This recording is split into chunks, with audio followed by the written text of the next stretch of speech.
Bonjour à tous et bienvenue chez Kharala. Vous avez entendu parler de Python, surtout Python pour l'analyse de données. Dans cette vidéo, je vais vous montrer comment analyser des données et comment visualiser des données avec Python et une librairie appelée Dash. Dash, c'est une librairie qui vous donne des composants que vous pouvez utiliser pour afficher des barres, des graphiques pour vos données. Comme vous le savez, analyser des données, c'est bien, mais les visualiser, c'est mieux. Dans cette vidéo, je vais vous montrer le résultat final. Imaginons que vous travaillez dans une entreprise commerciale comme Jumia, 6.9, Ambulant en ligne ou une autre plateforme qui vend des produits. Et on vous demande d'afficher les ventes par mois, par pays, avec possibilité de faire des filtres. Par exemple, ici, le résultat final, nous allons créer un dashboard des ventes comme ça, où nous pouvons filtrer par mois, août, par exemple, décembre. Et chaque mois, nous pouvons avoir les types de produits que nous avons vendus et les pays où nous avons fait des ventes. Comme vous le voyez ici, montre connectée en août, ordinateur, nous avons vendu 757, smartphone 100 874. Si on regarde les pays, ici, le Sénégal et le Kenya représentent les pays où nous avons vendu plus de produits. C'est un tutoriel pratique, étape par étape. Je vous recommande vivement de vous installer et de commencer à suivre. Quels sont les prérequis pour bien suivre le tutoriel? Premier prérequis, vous devez installer Python sur votre ordinateur. Si vous ne l'avez pas encore fait, nous avons des vidéos qui vous montrent gratuitement comment installer Python sur votre ordinateur. Ensuite, nous avons besoin d'un outil appelé pip ou bien pipe. C'est un outil installé avec Python. Donc, si vous avez Python sur votre ordinateur, il y a une forte chance que vous avez pipe ou pip sur votre ordinateur aussi. Le troisième outil, c'est un éditeur de code. Un éditeur de code, c'est quoi? C'est un endroit où nous pouvons écrire du code. Ça, c'est ce que vous avez besoin. Le quatrième et dernier outil, c'est un terminal ou bien CMD. Si vous êtes sous Windows, vous connaissez déjà PowerShell ou CMD. Si vous êtes sous Mac ou Linux, vous avez terminal ou iTerm si vous êtes sous Mac. Commençons directement. Je vais présenter rapidement Dash. Ok, je vous présente rapidement Dash. On va aller sur leur site. On va aller sur Dash. Voilà, Plotly. Dash.plotly.com. Ok. Voici Dash. C'est un outil qui permet de créer des interfaces. Voici leur documentation. Ce qui est intéressant avec Dash, c'est que nous pouvons créer des composants HTML et des tables, FAQ, etc. Nous pouvons créer quand même beaucoup de choses à la fois. Par exemple, cette table, on l'a créée avec Dash. OK. Première étape, qu'est-ce qu'on fait? Nous allons aller sur au niveau du bureau. Ici. Bureau. Mon desktop ici, je vais créer un nouveau dossier, peut-être ici. Tutoriel Dash, comme ça, entrée. Comme moi, comme éditeur, j'utilise cet éditeur appelé curseur. Je vais drag, drop ici. Ou bien on va aller sur VS Code. On va aller sur VS Code comme ça. Voilà, comme vous le voyez, ça c'est le fichier principal, il n'y a rien, c'est vide. Qu'est-ce que je vais faire? Je vais ouvrir le projet avec mon terminal. Donc moi, comme terminal, je suis sur iTerm avec warp, ouais. Je vais faire ça. Clear. Ok, CD comme ça. Ensuite, je vais faire drag, drop ici. Ok, comme vous le voyez, je viens juste d'ouvrir le terminal avec mon projet. Quelle est la première étape? Nous allons mettre Python 3-M. Bon, moi, j'ai différentes versions de Python, mais si vous n'avez qu'une seule version, vous pouvez mettre Python sans mettre le 3. Ensuite, Venv. Venv, c'est un module Python qui permet de créer ce qu'on appelle un environnement virtuel. C'est quoi un environnement virtuel? Imaginez un cas simple. Vous travaillez dans différentes entreprises, dans différents projets. Et chaque projet vous avez besoin d'installer des versions spécifiques. En temps normal, si vous voulez installer une nouvelle version, il faut supprimer l'ancienne version. Mais avec les environnements virtuels, vous pouvez créer des environnements ou bien des installations spécifiques selon le projet. C'est ce qu'on va voir ici. Donc mon ENV, ensuite je clique sur Entrée. Mon ENV, c'est le nom de l'environnement. Une fois créé, il faut l'activer avec source mon ENV bin activé. Sur Windows, c'est script/bin activé. Là aussi, si vous regardez la documentation que nous avons fait sur Python, sur la description de la vidéo, vous allez voir cette partie. Ok, ça c'est la première étape. Une fois c'est fait, je vais créer un fichier appelé app.py. Donc je vais ouvrir Visual Studio Code. Si vous regardez bien, nous avons mon environnement ici. Bon, il va redémarrer le projet. Ici, je vais mettre app.py, comme ça. Voilà, nous avons app.py. Qu'est-ce qu'on va faire? On va installer les outils. Nous allons installer 3 outils. Pandas, parce que Pandas qui va nous permettre de créer ce qu'on appelle un data frame, de prendre un fichier CSV et de le convertir en dictionnaire Python. Dash, c'est la librairie. Plotly, c'est la librairie aussi qui permet de faire la visualisation. Entrée. On va cliquer sur Entrée. OK. Voilà, comme vous le voyez ici, nous venons juste d'installer les 3 librairies. Quelle est la prochaine étape? Nous allons venir sur ce fichier ici et nous allons faire ce qu'on appelle un import. Nous allons importer les librairies. D'abord, on va importer Pandas. Import Pandas as PD, comme ça. Ça, c'est la première des choses. Ensuite, on va tester si Pandas, on a bien installé ou pas. Data frame égale pandas.read CSV. Ici, on n'a pas encore un fichier CSV. OK? Qu'est-ce qu'on va faire? Nous allons voir au niveau de mon au bureau. J'avais un fichier CSV. Donc, je vais essayer de rechercher le fichier. Après, je vous donne aussi le fichier. Le fichier, c'était voilà, salesdata.csv. Donc, je copie ça. Comme ça. Je vais venir sur VS Code. Je le colle ici. Je colle comme ça. Pastrier. Ensuite, ici, je vais mettre salesdata.csv. On va tester si Pandas c'est bien ou pas.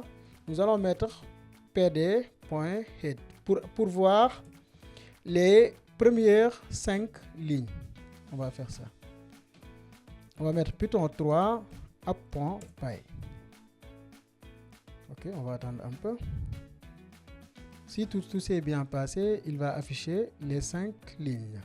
Voilà, comme vous le voyez, il a affiché le pays, le produit, la totale des ventes, la totalité des ventes, le mois aussi. Donc là, Pandas, on l'a bien installé. Quelle est la prochaine étape? Nous allons utiliser la librairie Dash. Donc, qu'est-ce qu'on fait ici? Nous allons venir ici. On va importer en haut, ou bien bon, là où on va. Import Dash. OK. Ensuite, on va importer from Dash. From Dash, import to HTML, doc. Donc, on va importer HTML et doc, les deux à la fois. On a import HTML, on a import doc. Ensuite, import Plotly. On va importer plotly.express as Plotly Express. Donc, c'est Plotly Express qui va nous permettre de créer des graphiques interactifs, comme vous avez vu tout à l'heure. Ensuite, on va importer les inputs et outputs. OK. On va faire from dash.dependencies import input output. Parce que input output, c'est ça qui va nous permettre d'avoir des filtres que je vous ai montré tout à l'heure.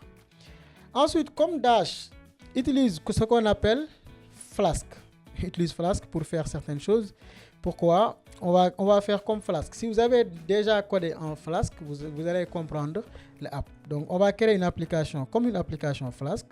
Si vous vous rappelez bien, sur Flask, quand vous créez une application, vous déclarez une variable app. Ensuite, ici, vous mettez app que vous avez importé depuis Flask. Super. Donc, c'est ça qui va nous permettre de créer ce qu'on appelle une instance d'application. Ensuite, on lit le fichier CSV.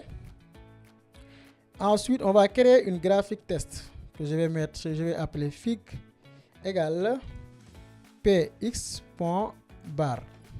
Donc, on va créer notre première barre. Ici, on lui donne le data frame. X, on va lui dire le pays. Ok, bon, pays, on va mettre quelque chose comme ça. Pays, virgule Y, vente. On veut savoir le nombre de ventes par pays. Ensuite, titre, vente mensuelle par pays. Ok. Virgule, nous avons le titre de notre graphique, vente mensuelle par pays. Ça, c'est la première étape. Une fois c'est bon, qu'est-ce qu'on fait? On va créer ce qu'on appelle le layout. Donc, je vais vous montrer un peu le layout. Si on revient sur la documentation de Dash ici, il y a ici qu'on appelle layout. Donc, layout, c'est la manière dont Dash affiche des éléments sur le navigateur. Comme vous le voyez, ici, on a html.h1. On fait des h1, on fait des divs. On va faire ça. Donc, HTML est là. Donc, on va mettre app.layout html.div. Donc, div, pour ceux qui ne sont pas développeurs web, c'est juste une balise HTML qui nous permet de séparer les éléments et des sections. Donc, première étape, nous allons faire ce qu'on appelle HTML. On va utiliser H1 pour mettre, on va écrire dashboard de vente. Donc, nous avons un dashboard de vente. Si on enregistre jusque-là et on démarre l'application ici, comme vous le voyez ici, on va démarrer. Comme sur Flask, qu'est-ce qu'on va mettre? On va mettre if name égale main, app.run server, debug égale true. On va lui dire de démarrer l'application. Donc, qu'est-ce qu'on va faire? On va démarrer l'application ici, app.py et voir. DC, if il a mis quoi? Name égale main. C'est quoi le problème ici? Did you mean? Bon, on va tester encore. Did you mean DCC? Bon, je n'ai pas dit de corriger ça. J'ai juste besoin de savoir c'est quoi l'erreur. Tac, tac, tac. Init.py doc. Cannot import doc. Pourquoi nous avons cette erreur? Ok, bon, je vois un peu. Ouais, c'est normal, c'est DC. Ouais, c'est ça. Ok, c'était DC. Ok, on va encore faire Python 3.py. Voilà, il a démarré l'application sur ce port. Donc, on va ouvrir le navigateur ici. Et nous allons mettre ça. Vous voyez, nous avons dashboard de vente. Donc, il a créé la H1 qui est là, que nous avons mis ici. Dashboard de vente. Donc, ça, c'est la basique pour savoir est-ce que ça marche ou pas. Ensuite, on va ajouter un paragraphe. On va mettre html.py. Puis, ça nous permet d'ajouter ce qu'on appelle paragraphe. Donc, ici, on va mettre analyse de vente d'une boutique en ligne. Bon, ça dépend de vous. Vous pouvez mettre Jumia ou 6.9 ou un autre produit. Ensuite, nous allons mettre le drop-down pour les filtres. Nous allons mettre DCC avant le graphe. Bon, on peut mettre par exemple ça. Label par pays. Bon, mais pour le moment, on n'est pas encore arrivé au niveau de drop-down. Mais si on ajoute des graphiques ici et on revient sur la page, nous avons les ventes comme ça. Vous voyez, nous avons créé des graphiques. OK, mais on n'est pas encore arrivé à ce niveau de graphique. Qu'est-ce qu'on va faire? On va créer un drop-down. Bon, drop-down. On va créer un drop-down ici. On lui donne une ID. Bon, pays drop-down, ça dépend de nous. On peut mettre ce qu'on veut. Ensuite, on va faire label, c'est le pays. La valeur, c'est le pays. OK. Faux pays in data frame .pays.unique. Nous pouvons aussi sortir les pays selon des critères. Mais pour le moment, on garde ça. Point unique. OK. Ensuite, on va mettre placeholder. Sélectionner un pays. placeholder, on va sélectionner un pays. Ensuite, virgule, ici, on ferme ça ici. Voilà, on ferme notre drop-down ici. Quelle est la prochaine étape? On va dire de générer une graphe. Voilà, graphique pour afficher les résultats. Ensuite, ici, on va lui dire ici, ID, graphe produit.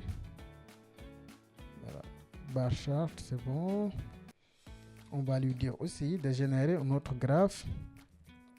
Point graphe, pas bar chart. Ici, on peut mettre, bon, graphe produit. Graphe produit. Ici, on va lui dire graphe pays. Donc, on aura deux graphes. Là où on met les prix, le pays ou les produits. Donc, pour le moment, je vais enlever ça. Voilà, on va enlever ça pour le moment. Pour le moment, on enlève ça. OK. Donc, les deux graphes vont nous servir un endroit, comme ici, comme vous le voyez en haut. Il y a un endroit ici, il y a aussi ici deux graphes. On a créé deux graphes. Qu'est-ce qu'il reste à faire? C'est de créer le callback. C'est-à-dire, quand on sélectionne le pays ici, qu'est-ce qui va se passer? Comment changer l'interface ici? OK. Donc ça, on va créer ce qu'on appelle un décorateur. App.callback, comme vous le voyez ici. Nous allons créer notre premier callback. Et dans le callback, nous allons mettre un output ici. Graphe produit, on lui dit figure. Graphe pays, on lui dit figure. Ensuite, value. Graphe pays. Pays drop down, ou bien drop down pays qui est ici. Graphe pays est là. Graphe produit est là. Donc, on a créé notre décorateur. Qu'est-ce qu'il y a à faire? C'est de créer une fonction ici que nous allons appeler update graph. Donc, on va mettre update graphs qui va prendre un selected pays, comme ça. Comme vous le voyez, selected pays. Ensuite, on va lui dire if selected pays is none, c'est-à-dire si la personne n'a pas sélectionné un pays, affiche tous les data frames, c'est-à-dire tous les pays, affiche tous les pays. Else, sinon, si la personne sélectionne un pays, merci de filtrer les data frames et de me donner uniquement ce pays. Ensuite, quelle est la prochaine étape? On lui dit figure produit. Quels sont les produits que nous avons vendus? Filtre data frame, vente par produit, fig par pays, c'est-à-dire vente mensuelle par pays. On met ça, ensuite on renvoie les deux. On va tester un truc simple pour voir qu'est-ce que ça donne avant d'avancer. Donc si on vient ici, voici les graphiques que nous avons. Si on change, nous avons un autre pays. Mais ça, ce n'est pas très intéressant. Nous allons faire quelque chose beaucoup avancé. Nous allons grouper les résultats. OK, on va venir ici. C'était juste pour vous montrer. Donc, on va enlever cette partie. Okay. If selected pays, on fait le filtre. Une fois c'est OK, qu'est-ce qu'on fait? On va faire ce qu'on appelle une agrégation de données. Donc, agrégation de données. On va agréger les données. OK. Voilà, on va mettre produit data frame de produit, point data frame, point filter, group by, on va grouper par produit, on va reset index. Une fois c'est bon, produit data frame, on va mettre ici vente, produit, puis ici vente pays. OK, même chose, on va filtrer, on va prendre la somme des produits avant de créer le data frame. Ensuite, on va créer les graphiques. Création de graphiques. C'est à partir de là que nous allons créer des graphiques. Fig produit égale vente produit, X égale produit, title vente par produit, vente par pays. Donc, on va mettre des barres PSX, PX. C'est notre Plotly Express que nous avons importé ici. Si vous regardez bien, c'est une librairie qui permet de faire des visualisations. OK. Donc, une fois vous êtes satisfait de ça, qu'est-ce qu'on fait comme dernière étape? On peut venir ici et return fig produit, graphique produit, fig pays, graphique pays. On enregistre Si on actualise, nous avons quelque chose qui est joli comme ça. Ouais, comme vous le voyez ici. On peut sélectionner un pays, Nigeria par exemple, smartphone 5733, pays Nigeria, c'est le même pays ici, Sénégal aussi. Ok, mais on veut qu'il affiche peut-être les autres pays. On va venir ici, FIG pays égal. Le titre, on peut changer aussi le titre si vous voulez, mais on peut garder comme ça. Donc, FIG produit égal px.bar, vente produit égal x produit égal vente, titre égal. Ici, on peut changer, on peut mettre un F ici, vente par produit. Ensuite, ici, on peut mettre une condition comme ça. On va mettre pour. Ici, on peut mettre le pays pour plus selected pays, if selected pays, else none. Donc, pour lui dire quel pays. Ok, on enregistre. Si on revient ici, on change Nigeria, vente par produit pour Nigeria. Vous voyez? Après, vous pouvez faire la même chose ici. Sinon, vous pouvez laisser. Ça dépend de vous et de ce que vous voulez faire. Voilà, donc nous avons fait graphique. Vous pouvez aller aussi regarder ici, Nigeria c'est 26 300. Est-ce qu'il a regroupé les données? On va regarder .sum, .index. On a sélectionné le mois. On peut aussi faire sélectionner par mois, par mois aussi, si vous voulez. Selected pays ici, mais on peut faire selected mois. Par exemple, au lieu de selected pays, on peut mettre selected mois et ici on a les mois. Par exemple, selected mois. Donc on va mettre ça. Bon, ici on change, au lieu de pays, on va mettre mois. Comme ça. Si on enregistre, on revient ici. Il a affiché encore les pays. Ah, yeah. Attends, on regarde le drop-down. Qu'est-ce que j'ai mis dans le drop-down? Qu'est-ce que j'ai mis ici? Ah, ok, j'ai mis pays. Ok, je devrais mettre moi en haut. Normalement, ça doit fonctionner.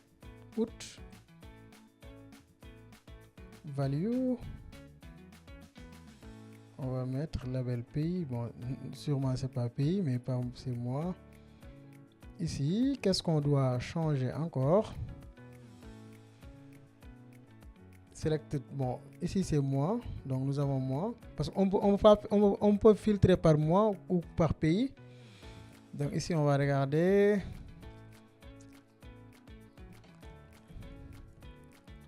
Donc on va mettre moi. Ici au lieu de pays, on va faire mois. Ok. On modifie aussi. Ici, mois. Mois, point unique. Sélectionnez un mois si vous voulez. Et si on revient ici, nous avons graph.produit, graph produit, graph pays, graph produit, value, pays drop down, value, if selected mois, mois et selected mois. If selected, c'est ici. If selected. Bon, je vais changer ici. Voilà, if selected mois.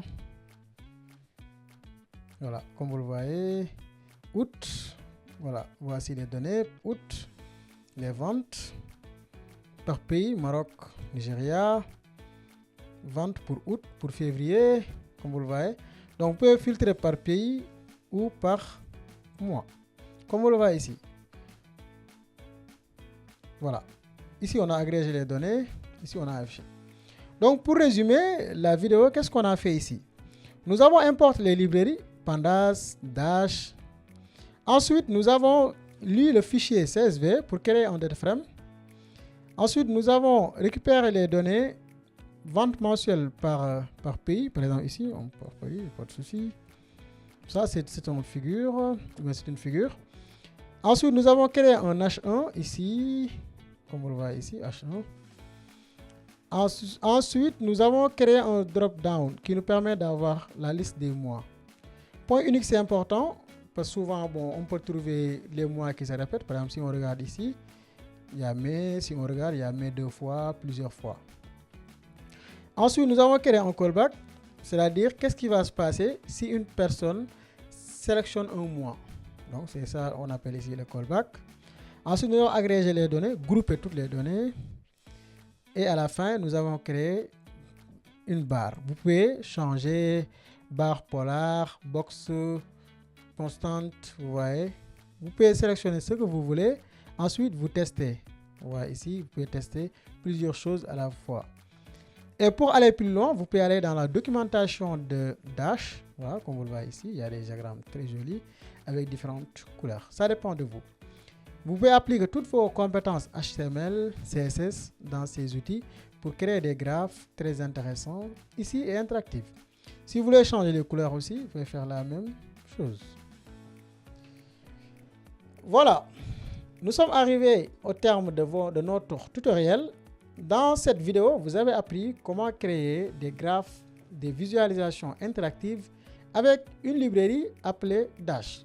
Nous avons utilisé Pandas, Plotly et Dash pour créer ces graphiques. Si vous voulez aller plus loin, nous avons des formations Bootcamp 100% pratique pour vous aider à mettre en pratique toutes vos compétences et vous certifier. Cliquez sur les liens dans la description pour en savoir plus. Merci.